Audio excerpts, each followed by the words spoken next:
Welcome to the Let's Talk About Love, Sex, and Infidelity podcast with your host, Todd Krieger. Todd has over 35 years of experience working with thousands of couples as a licensed therapist in his private practice. Todd shares his insights on this show. It's never too early to divorce-proof your marriage or too late to heal yourselves and have the relationship you truly want. Hi, everybody. This is Todd Krieger. Today, I'm talking to you about the real reason your partner doesn't hear you. And, people call me and write to me and they want to help with their communication. They say my partner doesn't listen. So I thought this would be a good topic, and even though we might say there are multiple reasons why someone might not hear us, I think there's mainly one reason, and that's what I want to talk to you about. You're talking to your partner and they don't listen. They seem to say, but they don't really hear you. That's one aspect of them not hearing you. And sometimes it might be you're talking to them and they get defensive. So whether they're defensive or they shut down or they're just kind of tuned out, the reason your partner doesn't hear you is it's all about neurochemistry. Yes, it's all about chemistry in the brain. Let me explain. So let's talk about scenario one, which is when you're talking to your partner and your partner doesn't seem to take in what you're saying. Maybe they're on their phone, or maybe they're not on their phone, but they're not with you. They're somewhere else.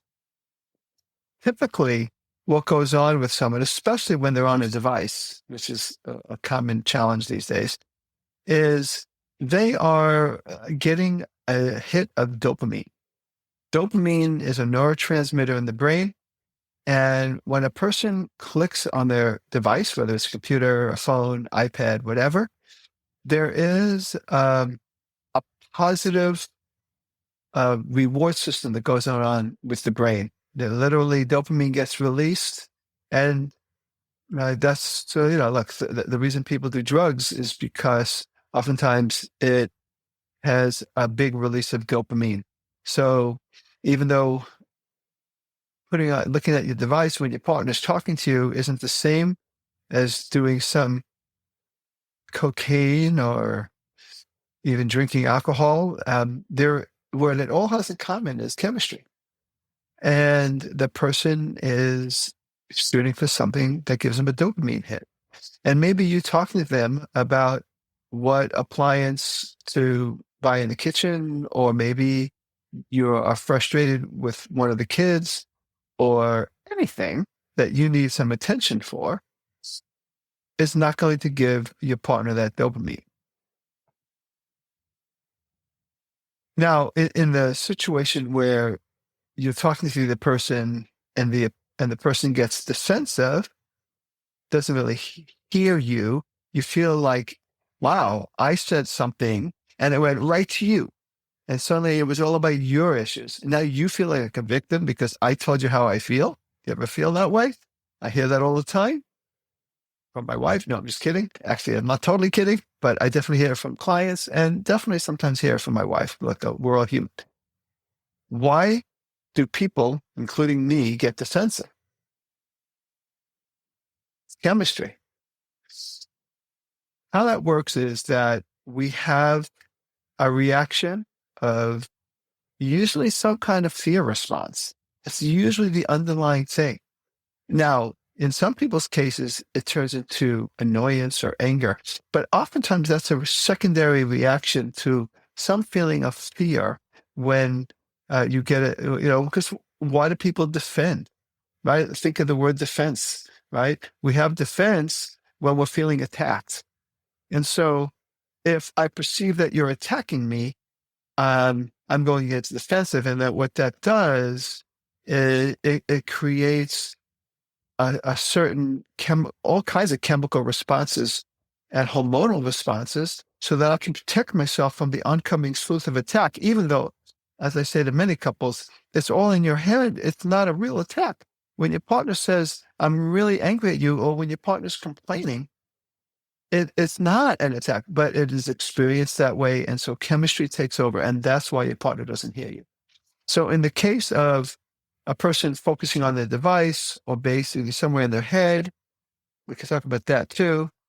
It's sometimes a dopamine response. Being in their head, sometimes a person is thinking about a problem that could solve, that could alleviate anxiety, or maybe they're thinking about something pleasant. I know sometimes my wife would be talking to me and I'm thinking about that one golf shot I hit. Sometimes there's only one where it was a really great shot. And I'm replaying it in my mind because it felt so good. And, again, it's chemistry. It's all about chemistry. What we do is we move towards things that make us feel good, and we move away from things that make us feel bad. We move towards something that makes us feel more alive. We defend ourselves from things that make us feel like we're under attack, even if not none of that's true. And of course, I help people deal with those chemical issues so they can listen to their partner. I mean, that's really very important. Now, those are not excuses. They're just what we do. So now that we know it's chemistry, what do we do so that we leave our partner feeling really heard, right? So one of the things that I've had a lot of people do when it comes to, for example, situation one where they're focusing on the device is they become very aware and conscious that, oh, I have a tendency to move in that direction. Okay, talking about myself for a second. I might be looking at the sports and I'm enjoying something. It's giving me a dopamine hit. I'm reading something. Usually it's when my team is winning, not losing. I don't like reading when my team is losing because it doesn't get me the same dopamine hit. So I'm looking at when my team's winning and then my wife starts to talk to me. Do I want to stop that good feeling? I don't. But I have to consciously stop it. Not always, but just because I'm getting a dopamine hit doesn't mean that my wife has to suffer. She has something she wants to say to me, right? It's the same with the rest of you that are in relationships that, we need to recognize the trap that devices put us in, where we're going after a dopamine response and we leave our partner feeling insignificant. So we have to constantly go, turn that off. For the short term, it might be even slightly painful. Maybe pain is too strong a word, but slightly uncomfortable because we're moving away from something that gives us pleasure. So yes, we have to do that sometimes. And then move towards one's partner and with a conscious commitment of, I am attending to you. Yes, there's a part of me that wanted that immediate gratification, but I'm attending to you. Now let me play this out. So I'm attending to my partner. My partner sees that I'm attending to her. She feels important and significant to me. Somehow, some way, that's going to come back to me. She's going to be happy with me. She's going to smile with me. I tell couples, the partner might have sex with you. Maybe my partner will want to have sex with me, whatever the case may be. And you know what ends up happening? I get a dopamine hit. But it's not necessarily from the immediate gratification.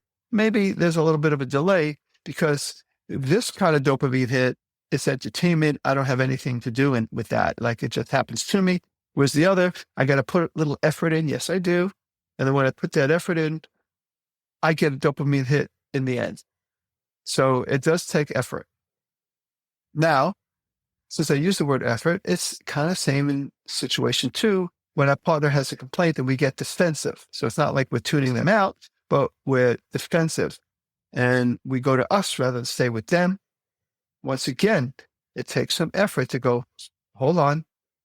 The real threat is when I leave my wife feeling insignificant. That's a real threat.